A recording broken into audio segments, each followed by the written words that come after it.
Sam was a boy who lived in a small village. His village was a place of many colors. The fields were a deep, rich green. They stretched as far as his eyes could see. A river clear and gentle flowed near his home. It sparkled under the warm sun every morning. Tall mango trees stood like old, wise guardians. Their leaves rustled softly in the breeze. In the summer, their branches were heavy with sweet yellow mangoes. Sam loved his village very much. He spent his days exploring its hidden corners and listening to the songs of the birds that nested in the banyan trees. He was a simple boy with a happy heart. His hair was as dark as the night sky. His eyes were bright with curiosity. He often had a smile on his face, a smile that was sometimes stained yellow from eating juicy mangoes. Sam did not have many toys. His greatest treasures were the smooth stones he collected from the riverbank and the colorful feathers that fell from the wings of parrots. He believed that every stone and every feather had its own secret story to tell, a story whispered only to him when he held it close. One of his favorite things to do was watch the older boys fly their kites. He would sit under the shade of a large mango tree. He would look up at the sky, a vast canvas of blue. The kites danced and swirled like graceful birds. They were red, blue, and green. They soared high above the green fields, their paper tails fluttering in the wind. Sam dreamed of having his own kite one day. He imagined his kite flying higher than all the others, touching the soft white clouds that drifted lazily by.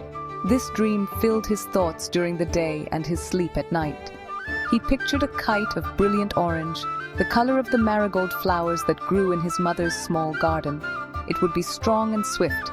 It would not be just a toy. It would be his friend in the sky. He promised himself that he would make this dream come true. He felt a little flutter in his heart whenever he thought about it, a feeling of excitement and hope that made the world seem even more beautiful and full of possibilities. The annual village fair was coming. It was a time of great joy and celebration. The biggest event was the kite flying competition. The winner would receive a special prize, a beautiful handcrafted wooden toy. Sam wanted to enter the competition more than anything. He did not have a kite, and he did not have money to buy one. His family was simple, and they only had enough for their needs. He knew he could not ask his parents for a kite. This was a challenge he had to face all by himself, a small mountain he needed to climb. He decided he would build his own kite. He gathered thin bamboo sticks from the edge of the forest. He carefully tied them together with a string he found near the river. He needed paper, strong and light. He asked the village shopkeeper, Mr. Gupta, for some old newspapers. Mr. Gupta was a kind man with a large white mustache. He gave Sam a tall stack of papers for free. Sam thanked him with a wide, grateful smile. He spent hours carefully cutting and pasting, his small hands working with great focus and determination. His kite slowly started to take shape. It was not as fancy as the kites he saw in the market. It was made of black and white newsprint, not bright, colorful paper. He used a paste made from flour and water to stick the paper to the bamboo frame. He worked under the shade of his favorite mango tree, with the birds chirping encouragement from the branches above. He felt proud of his creation. It was his own work, born from his own effort and dream. It was a simple kite, but it was his. Just as he was finishing, a strong gust of wind blew through the open door. It caught his kite and sent it tumbling. The delicate paper tore in several places. Sam's heart sank. He looked at his broken kite, the dream now lying in pieces on the floor. Tears welled up in his eyes. He felt a deep sadness, the kind that comes when something you have worked so hard for is suddenly destroyed. The fair was only 2 days away, and he had no more paper and no more time to start again. Sam sat with his broken kite for a long time. He felt like giving up.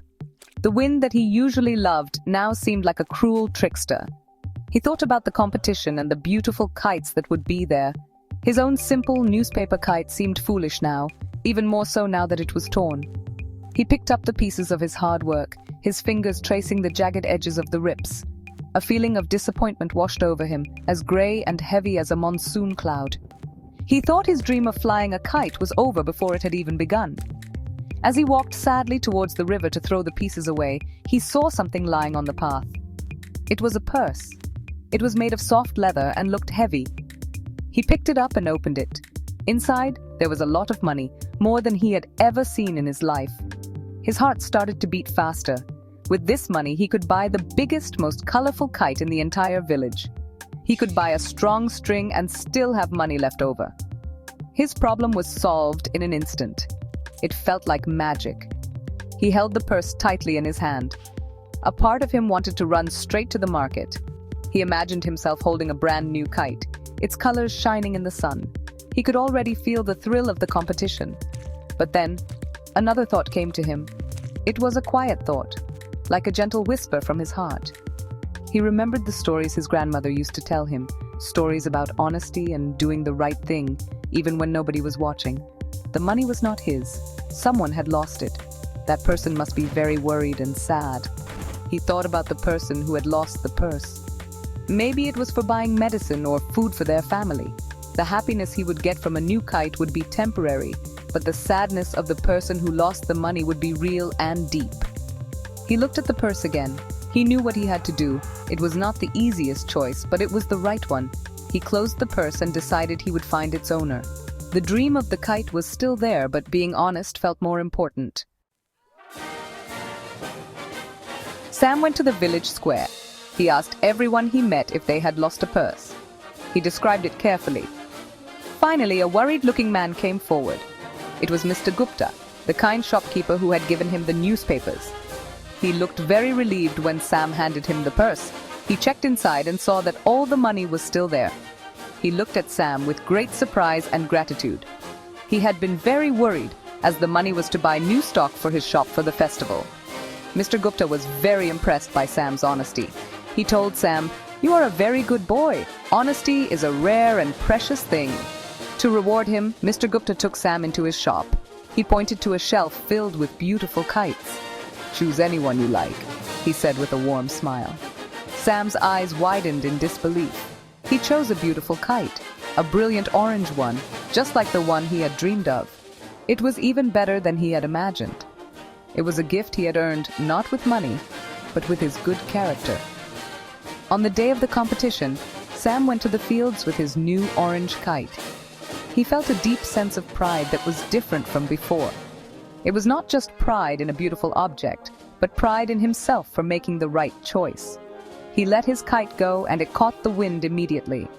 It soared into the blue sky, climbing higher and higher.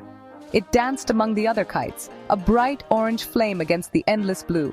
It flew with a strength and grace that made everyone stop and watch in admiration. Sam did not win the first prize that day, but it did not matter to him. The feeling of flying his kite, the one he received for his honesty, was the best prize of all. He learned a very important lesson. He understood that being kind and honest brings a special kind of happiness, a happiness that is much deeper and lasts longer than any prize. True success is not just about winning, but about the goodness we carry in our hearts. This goodness, like his kite, could help him soar high in life.